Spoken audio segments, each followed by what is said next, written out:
रोज़ cutting हमारी लगाने के लिए तैयार हो चुकी है, लेकिन इस कटिंग को हमने डायरेक्ट ही मिट्टी में नहीं लगाना है। इस कटिंग को हम किस तरीके से लगाएंगे कि इसमें अच्छी रूट आए और अच्छी ग्रोथ हो, तो उसके लिए हमने 2-3 बातों का ध्यान रखना है और कुछ चीज़ों का इस्तेमाल करना है। तो आज की हमारी वीडियो इसी के बारे में होने वाली है। वीडियो को एंड तक पूरा जरूर देखें। नमस्कार दोस्तों, मैं वंदना, मेरे चैनल पर आप सबका स्वागत है। गुलाब के पौधे को आप बिल्कुल फ्री में कटिंग के द्वारा ग्रो कर सकते हैं। कुछ दिन पहले मैंने अपने रोज प्लांट की कटिंग की थी और उसकी वीडियो भी आप लोगों के साथ शेयर की थी।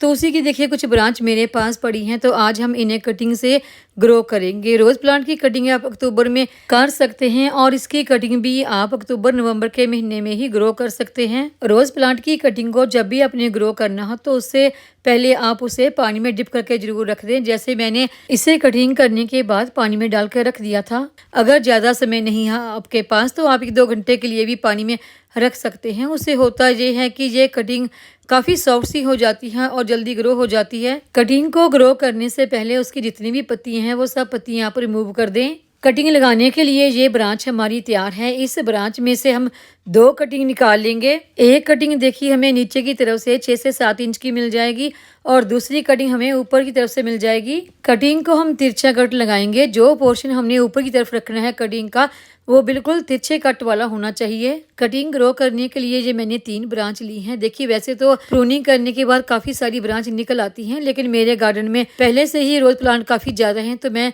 3 कटिंग ही ग्रो कर रही हूँ। और कटिंग को हमने इसी तरह से ग्रो करने के बाद नहीं छोड़ना। जो इनका ऊपर वाला तिरछा कट वाला पोर्शन है उसके ऊपर आप कोई फंगीसाइड, हल्दी या फिर एलोवेरा जेल वगैरह लगा दें, क्योंकि वहां से ना ऊपर से फंगस वगैरह लगने का डर होता है। इससे हमारी कटिंग खराब हो सकती है। कटिंग को ग्रो करने के लिए अभी हम मिट्टी कर लेते हैं तैयार। तो यहाँ पर देखिए मैंने 50% कोकोपीट और 50% ही मिट्टी ली है। कोकोपीट आपके पास नहीं है तो आप सिंपल मिट्टी में भी ग्रो कर सकते हैं, उसमें भी कटिंग ग्रो हो जाती है।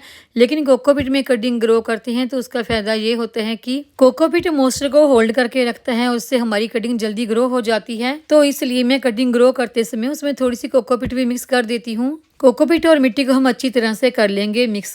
गुलाब की कटिंग को ग्रो करने के लिए अगर आपके पास कोई बड़ा गमला नहीं है तो आप इस कटिंग को 6 से 7 इंच की गहराई वाले गमले में भी ग्रो कर सकते हैं। ये उसमें भी अच्छी ग्रो हो जाती है। कटिंग ग्रो करने के लिए देखिए ये मैंने डब्बा लिया है, इसमें कटिंग मैं पहले भी ग्रो कर चुकी हूँ, अच्छी ग्रो हो जाती है। मिट्टी हमारी कटिंग लगाने के लिए तैयार हो चुकी है। तो अब हम कटिंग को देखिए किस तरह से लगाएंगे।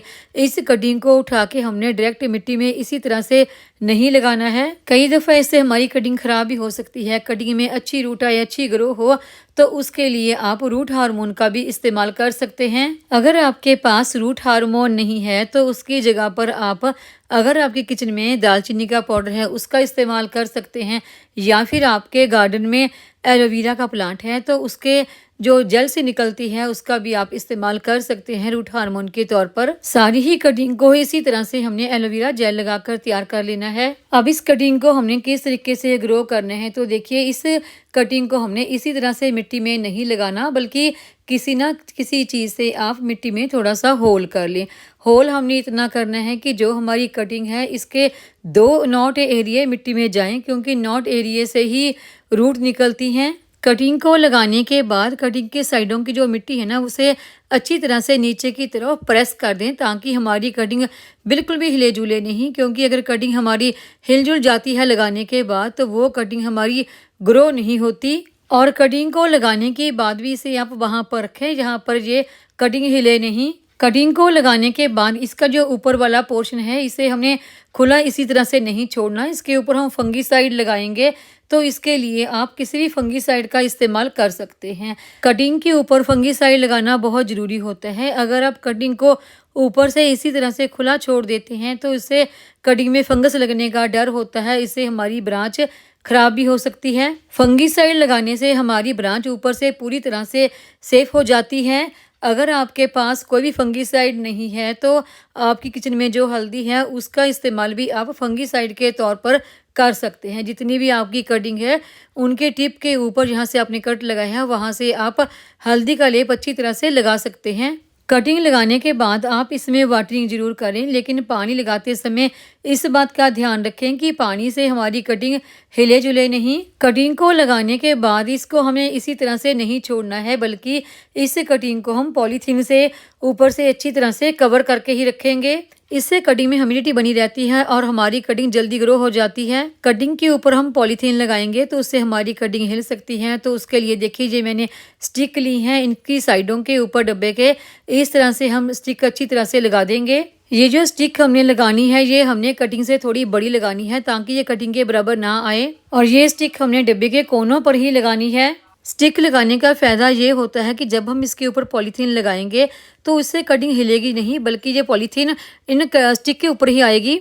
यहाँ पर देखिए डब्बे के साइडों में मैंने 3 स्टिक लगाई हैं। तो अभी हम इसे पॉलीथीन से कर देंगे कवर। पॉलीथीन से कवर करने के बाद पॉलीथीन को हमने इसी तरह से नहीं छोड़ना, क्योंकि ये हवा से हिलजुल सकते हैं। तो पॉलीथीन को नीचे से हम किसी ना किसी डोरी से बांध लेंगे। तो उसके लिए देखिए ये डोरी मैंने ली है। डोरी से इस डब्बे को चारों तरफ से अच्छी तरह से हमने बांध लिया है। इससे होता ये है कि कटिंग के अंदर ह्यूमिडिटी बनी रहती है और कटिंग जल्दी ग्रो हो जाती है। इस कटिंग को तैयार करने के बाद अभी देखिए हमने रखना कहाँ पर है। तो इसे अभी हम धूप में नहीं रखेंगे, बल्कि इसे किसी ना किसी छाया वाली जगह में ही रखेंगे। पॉलीथीन लगाने से कटिंग के हिलने का भी डर नहीं रहता, क्योंकि अगर हिलेगा तो ये पॉलीथीन ही हिलेगा।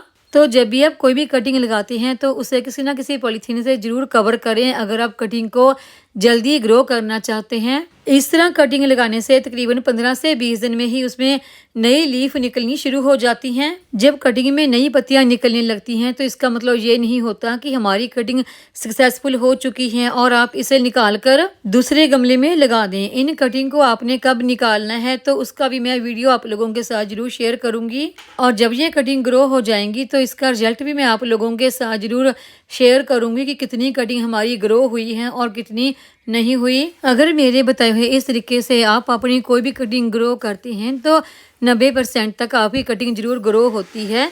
तो उम्मीद है आपको ये आज की जानकारी की वीडियो पसंद आई होगी। वीडियो पसंद आई हो तो वीडियो को लाइक, सब्सक्राइब, शेयर और कमेंट जरूर करें। बेल आइकन को दबाएं ताकि मेरी आने वाली हर नई वीडियो का नोटिफिकेशन आपको मिलता रहे।